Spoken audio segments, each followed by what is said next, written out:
जैसा कि आज हम बात करने वाले हैं किस चीज़ को लेकर के कि लोगों को सपने क्यों आते हैं और सपना अगर गलत आता है तो क्यों आता है। सपने का मतलब क्या होता है। कई बार हमको कुछ ऐसे सपने दिखाई देते हैं जिनको हम इग्नोर कर जाते हैं, लेकिन बाद में उस सपने का रहस्य जब हमको कोई तांत्रिक के द्वारा या किसी ओझा सोखा के द्वारा जब हमको पता चलता है तो हम बहुत ही परेशान हो जाते हैं अपने आप में। आज हम उसी को लेकर के उसी चीज़ को लेकर के आज हम बात करेंगे और आपको ये बताएंगे कि आपको कौन से सपने अगर आपको आ रहे हैं तो आप इसको बहुत हल्का मत लीजिएगा, क्योंकि आज भी दुनिया में ऐसे ऐसे लोग पड़े हैं या ऐसी ऐसी चीज़ें पड़ी हैं जो कहीं ना कहीं आपको नुकसान करने का भर प्रयत्न कोशिश करेंगी। जय श्री राम, मैं सुरेश शास्त्री और आज आपके सामने जो मैं बात करने वाला हूँ, मैं इस चीज़ की बात करने वाला हूँ कि हमको बहुत सारे लोग आते हैं हमारे पास पूछते हैं, क्योंकि हम तो एक ज्योतिषी हैं, तो कई बार लोग पूछते हैं कि क्या भूत प्रेत जादू टोना ये सब होता है, क्या किसी के कोई कार्यों को बंदिश कर सकता है, क्या किसी के मस्तिष्क को कोई खराब कर सकता है। तो मैं यही कहूँगा जी हाँ। आजकल आप लोग देख रहे हो, जैसे पहले क्या होता था कि बहुत सारे हमारे ज्योतिषी हमारे भाई लोग आते थे कि आपको YouTube चैनल पे, और वो हमेशा एक ही बात करते थे, मेष राशि का ये होगा, वृषभ राशि का होगा, बड़ी बड़ी बातें, और पूरे पूरे महीने बीत जाते थे, उनके जीवन में ऐसी कोई घटनाएं नहीं घटित होती थी पूरा महीना। तो वो लोग धीरे धीरे क्या है उनको देखना बंद कर देते थे, व्यूअरशिप बढ़ाने के लिए अच्छी अच्छी बातें वो कहते थे। उसी तरीके से आज अगर आप देखोगे पॉडकास्ट एक नया प्रचलन आ गया है, उसमें आप देखोगे बहुत सारे बड़े बड़े तांत्रिक बन गए, और ऐसे तांत्रिक बन गए हैं जिनकी उम्र इतनी कम है और लेडीसें आ गई हैं बहुत ज़्यादा, और वो कहती मैंने ऐसा कर दिया, मैंने उस घर में गया तो इस तरीके से हो गया। अगर आप हकीकत देखो तो एक तांत्रिक बनने के लिए, तंत्र विद्या को जानने के लिए और कुछ करने के लिए कम से कम 35 साल तक लग जाता है उनको ये चीज़ें सीखने में और चीज़ों को बढ़िया करने में। अगर उसने 15 साल की उम्र से शुरू किया होगा तो उसका उम्र मिनिमम 50 साल होगा, तब जाकर के वो अब मार्केट में ये कह सकता है कि मुझे कुछ जानकारी है। यहाँ क्या होता है, लोग किताब पढ़ पढ़ करके और कोई ना कोई अधूरा इधर से उधर से भूत डामर से या कहीं ऐसे जगहों से थोड़ी सी जानकारियाँ लेकर के और वो भाषण देना शुरू कर देते हैं। ये चीज़ें गलत है। क्यों गलत है? क्योंकि आप कभी भी YouTube चैनल को देख करके YouTube या गुरु को से मतलब कोई भी चीजें करके आप कोई तंत्र मंत्र जंत्र मत करिएगा, अन्यथा आप बहुत बड़ा नुकसान उठाएंगे, क्योंकि वो कोई प्रमाणिक नहीं है किसी भी प्रकार का, वो शास्त्र संबद्ध है ही नहीं है। मैं ये कर सकता हूँ, मैं वो कर सकता हूँ, मैं फलाना कर सकता हूँ। अगर उनकी उम्र देखो तो उनकी उम्र 20 साल 22 साल 25 साल 35 साल, ये उम्र कितने, वो क्या पेट से अभिमन्यु की तरह सीख करके आए थे? उन्होंने कितनी साल तपस्या किया है कि कैसे मतलब ये ज्ञान उन्होंने कहाँ अर्जन किया है, या किसी गुरु ने उनको घोंट के पिला दिया है? तमाम सारी चीजें आपके सामने आएगा। परंतु मैं जो कहने वाला हूँ मैं यथार्थ कहूँगा और मैं वो चीजें कहूँगा, चूंकि मैं एक गांव का रहने वाला हूँ, मेरा रिसर्च होता है तब मैं बातें करता हूँ, बिना रिसर्च का मैं बात नहीं करता। जैसा कोई लड़की गर्भवती है और अगर उसको कहीं ना कहीं मरे हुए व्यक्ति दिखाई पड़ने लग जाएं, वो व्यक्ति जो मर चुके हैं उनको दिखाई पड़ने लग जाए, अचानक से उनका मतलब जो है शरीर के अंदर सिहरन सी पैदा होना शुरू हो जाए या कहीं दर्द, तो आप ये जरूर जान लेना कि इनके ऊपर कोई ना कोई निगेटिव ऊर्जा आ गई है और उस बच्चे को जरूर हार्म करेगा, नुकसान करेगा और गर्भपात जैसी स्थिति बना देगा, कुछ ना कुछ समस्या जरूर पैदा कर देगा। कई बार हमारी बहनें होती हैं, वो कई बार मार्केट में निकलती हैं, इधर से उधर घूमती हैं, रात को जब आती हैं तो उनको कहीं ना कहीं ऐसे स्वप्न दिखाई पड़ते हैं कि उनको स्वप्न दिखाई पड़ते हैं किसी न किसी के साथ रिलेशनशिप जैसे सपने दिखाई पड़ते हैं, या उनको रात को ऐसा लगता है कि वो सोते सोते चिहुक जाते हैं, उनको लगता है जैसे मुझे किसी ने टच किया। कई बार उनको ऐसा लगता है कि कोई साया मेरे पास से गई है। तो ऐसे में क्या होता है कि हम ये सोचते हैं कि ये मेरे मन का वहम है, जो हमने सोचा या हमने कोई हॉरर मूवी देखा होगा, तो इसलिए ऐसी चीजें हमारे पास आ गई। ऐसा किताब नहीं है। आप ये जरूर जान लेना कि कोई ना कोई आपका पीछा कर रहा है, कोई ना कोई आपके ऊपर नजर गड़ाए बैठा है, तभी आपके सामने ऐसी कोई प्रॉब्लम्स आ रही है। धीरे धीरे क्या होगा कि वो चीज उसके ऊपर हावी हो जाएगा। उसके बाद क्या होता है कि जब वो अपना कब्जा जमा लेता है तो क्या होगा कि वो लड़की की किसी के साथ शादी हो जाए, अथवा उसके जीवन में कोई बॉयफ्रेंड जब आता है तो वो तरह तरह की यातनाएं बेचारा झेलना शुरू कर देता है। उसको मानसिक कष्ट मिलना शुरू हो जाता है, आर्थिक प्रॉब्लम आ जाती है, शारीरिक कष्ट मिलना शुरू हो जाता है, तो उसको कई प्रकार के कष्टों का सामना करना पड़ता है। वो समझ नहीं पाता है कि ये कष्ट हमारे जीवन में क्यों आ रहा है।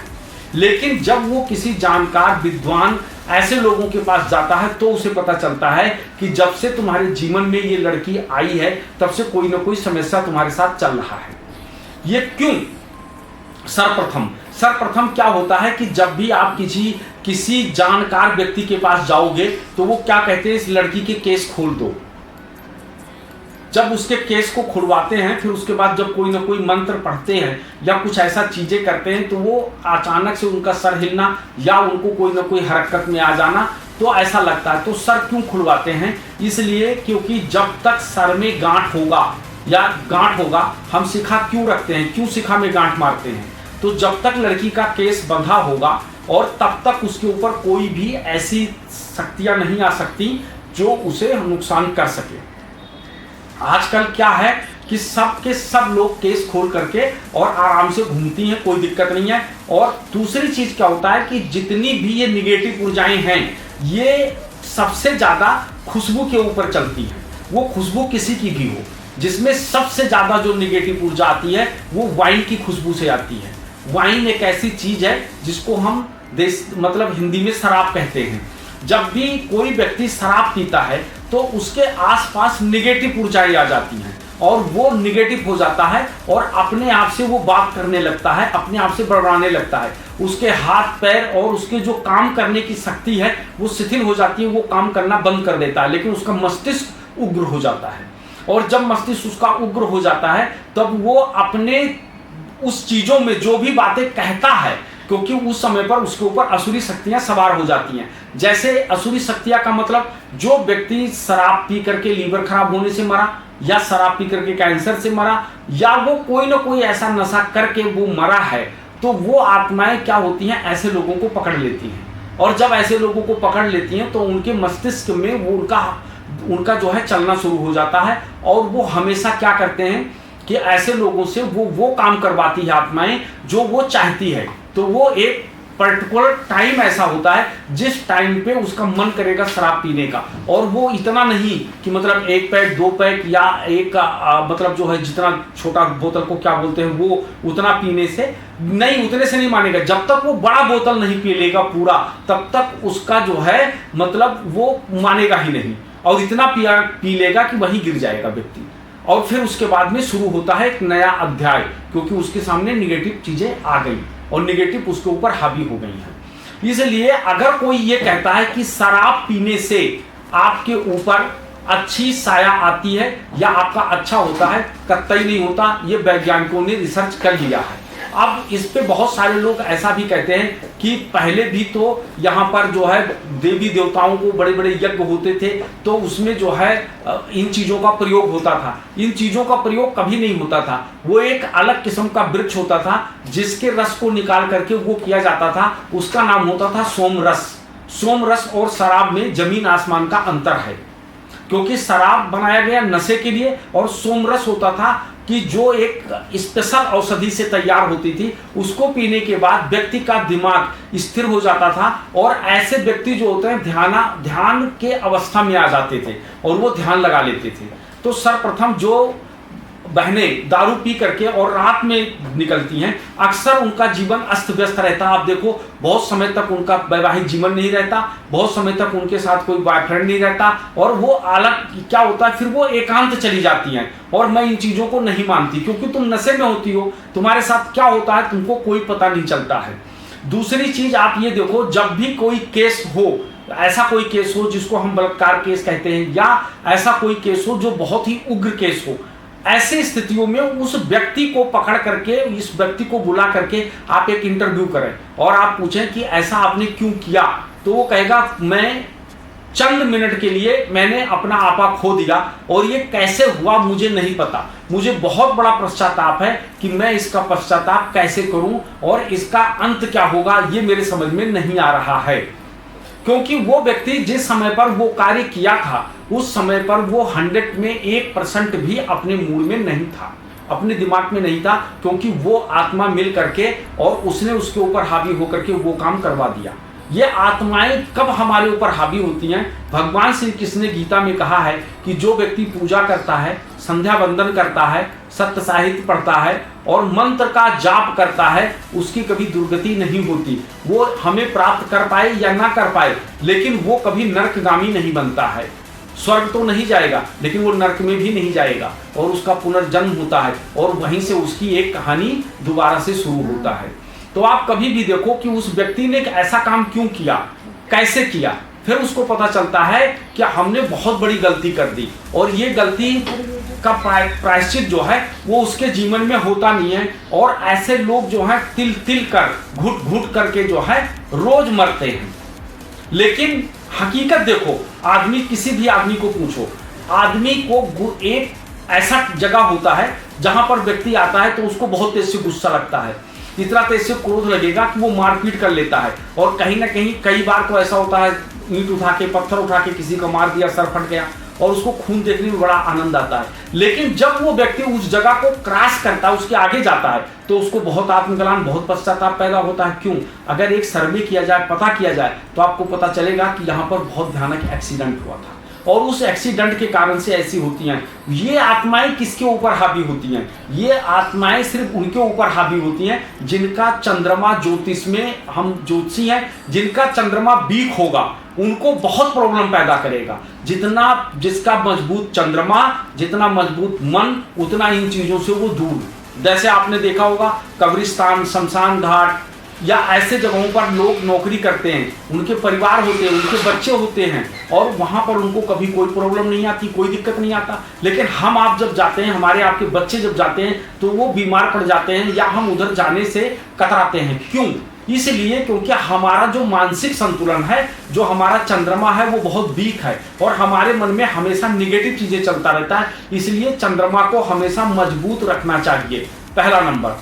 दूसरा नंबर, जब भी हम देखते हैं कि हमारे यहाँ पर क्या होता है कि जब भी एम्बुलेंस चलती है तो उसके पास, उसके आजू बाजू में बहुत सारी मृत आत्माएं भी चलती हैं। क्यों चलती? क्योंकि जो उसके अंदर होता है उन आत्माओं को पता होता है कि अब ये शरीर का छोड़ने वाले हैं और जिस समय पर वो अपने देह का त्याग करता है, यानी अपनी आत्मा शरीर को छोड़ती है, उस समय क्या होती है, जो वह आत्माएं, जो तमाम सारी आत्माएं हैं, वो जो हैं उसके अंदर घुसने की कोशिश करके और वो खुद जो है मुक्ति चाहती हैं।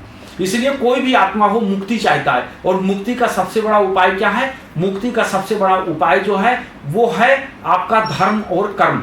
अगर आप धर्म करते हैं, किसी के लिए त्रिपिंडी श्राद्ध इत्यादि करवाते हैं या वैसे भी आप पूजा पाठ करते हैं, विष्णु सहस्त्र नाम का पाठ करते हैं, तो आपके ऊपर कभी भी मृत आत्माएं हावी नहीं होंगी। जो बच्चे संस्कारी नहीं है, जो हनुमान चालीसा का पाठ नहीं करते, मंत्र जाप नहीं करते, वो किसी भी नवरात्रि में या जो है शिवरात्रि में वो कोई भी प्रकार का उपवास नहीं करते, जप तप नहीं करते, ऐसे लोगों के अंदर निगेटिव ऊर्जाएं बहुत जल्दी हावी हो जाती हैं और हावी हो करके वो क्या करते हैं कि ऐसे लोगों को नुकसान पहुंचा देते हैं।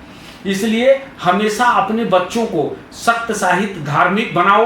उनको कुछ नहीं है तो कम से कम एक कोई भी मंत्र, ओम नमः शिवाय या कोई भी मंत्र का जाप करवाओ, ताकि उनके ऊपर कभी भी निगेटिव ऊर्जाएं हावी ना हो और हमेशा वो पॉजिटिव रहें। ये चीजें करवाना बहुत जरूरी है, क्योंकि आजकल हम इन सब चीजों पर ध्यान नहीं देते। इसलिए धार्मिकता का मतलब ये नहीं है कि हम अपने धर्म को मानते हैं तो हम बहुत बड़े धार्मिक हो गए। धार्मिक तो हम जब होंगे जब हम कोई ना कोई सत्य साहित्य पूजा पाठ करेंगे। अब आपको मेरा ये वीडियो कैसा लगा आप कमेंट में जरूर डालिएगा, जरूर बताइएगा, ताकि हमारा उत्साहवर्धन हो, आगे मैं बहुत अच्छे जानकारी आपको दे सकूं और अच्छा वीडियो बना सकूं। अभी तक के लिए सब इतना ही। जय श्री राम, हर हर महादेव।